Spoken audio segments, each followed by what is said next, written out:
Olá, tudo bem?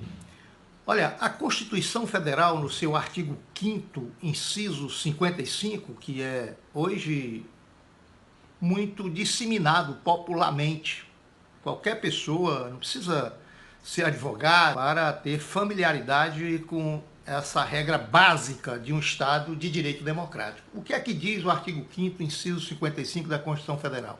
Diz o seguinte: aos litigantes em processo judicial ou administrativo e aos acusados em geral são assegurados o contraditório e a ampla defesa, com os meios e recursos a ela inerentes. Olha, qualquer leigo, ao ler esse artigo, ou mesmo uma pessoa que seja institucionalmente analfabeta, mas que alguém leia para ele esse artigo da nossa Constituição Federal, ele entenderá rapidamente que a ninguém pode ser negado o direito de defesa. E para a efetividade desse direito de defesa, o acusado ou aquele que se submete a um processo judicial, em qualquer que seja o processo, seja criminal, seja civil, seja trabalhista, esse direito de defesa só se efetiva se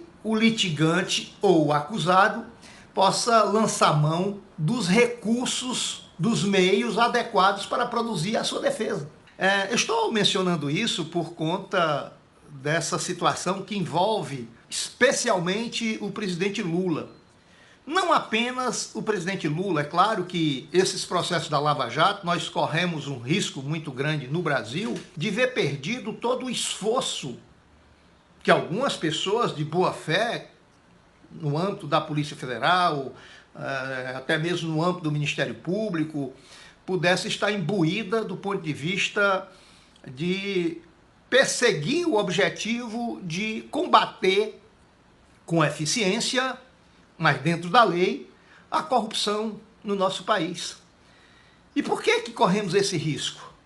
Por conta das fraudes processuais praticadas pelo Sérgio Moro e pelos procuradores da República de Curitiba, comandados pelo Deltan Dallagnol, que vieram à tona e que estão aí estarrecendo não apenas o mundo jurídico, mas estarrecendo a sociedade como um todo, no Brasil e no exterior, porque estamos diante de uma situação extremamente grave que desmoraliza o sistema de justiça, que coloca o Poder Judiciário e o Ministério Público Federal no limbo, numa situação de criminalidade aberta. É disso que estamos tratando.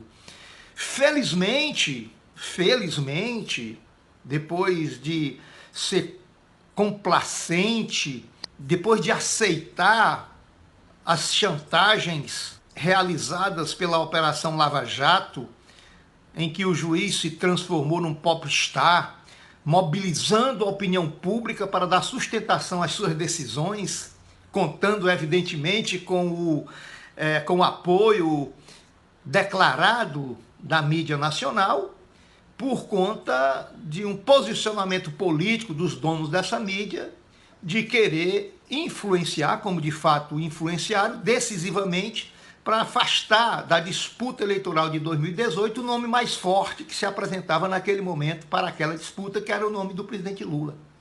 Ontem, dia 9 de fevereiro, tivemos um dia histórico no nosso país. Vai ser um marco, que é a sinalização que o Supremo Tribunal Federal dá de que está conseguindo se desvencilhar desse laço maldito que lhe foi colocado, que era aquele laço que o prendia a essa manipulação realizada pelo então juiz Sérgio Moro e pelos procuradores, que emparedaram o Supremo Tribunal Federal, e ao longo do tempo o Supremo Tribunal Federal, infelizmente, não aplicou o que está dito na Constituição, convalidou as fraudes praticadas pelo Sérgio Moro. E não se diga que já não tinha sinais claros dessa parcialidade desse juiz, desse ativismo político e ideológico desse juiz, que foi consagrado quando, ainda juiz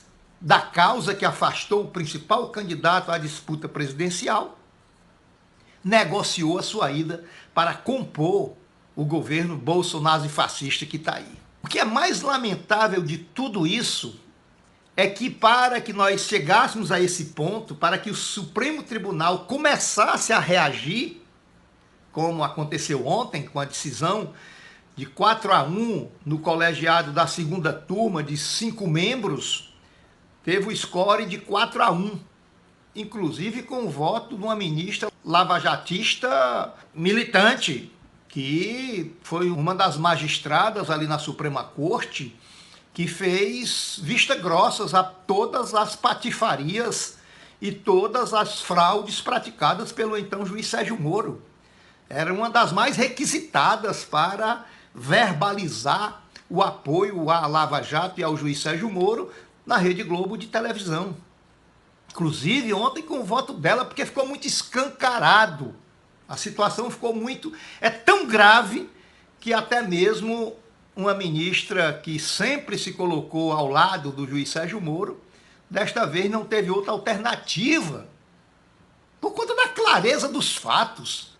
Agora, o que é mais lamentável, e que inclusive depõe contra o nosso sistema de justiça, é que a justiça começa a se realizar, começa-se a fazer justiça ao presidente Lula, que foi vítima dessas fraudes, a maior vítima dessas fraudes, que isso só esteja sendo possível, pelo menos assim, teve um início disso, vamos ver como é que vai ser o final, por conta de uma ação criminosa.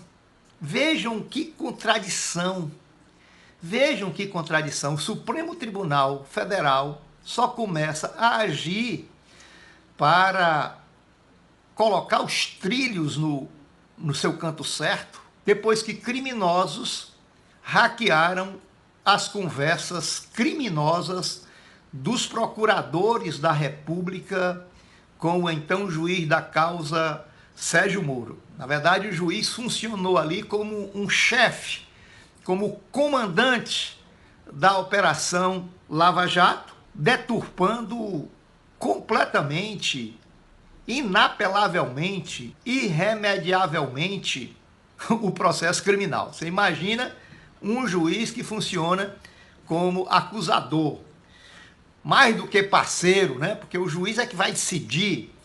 Então, o que é lamentável é que isso tenha vindo à tona por um ato criminoso. Aliás, essa situação coloca o nosso sistema de justiça numa situação muito muito incômoda, por conta de ações públicas claras do partidarismo do juiz da causa na época, e que não foi feito nada, precisou que tivesse aí um ato criminoso, porque o hackeamento é um ato criminoso, mas que felizmente veio à tona. Eu fico imaginando como seria, como estaríamos no Brasil se isso não tivesse vindo à tona.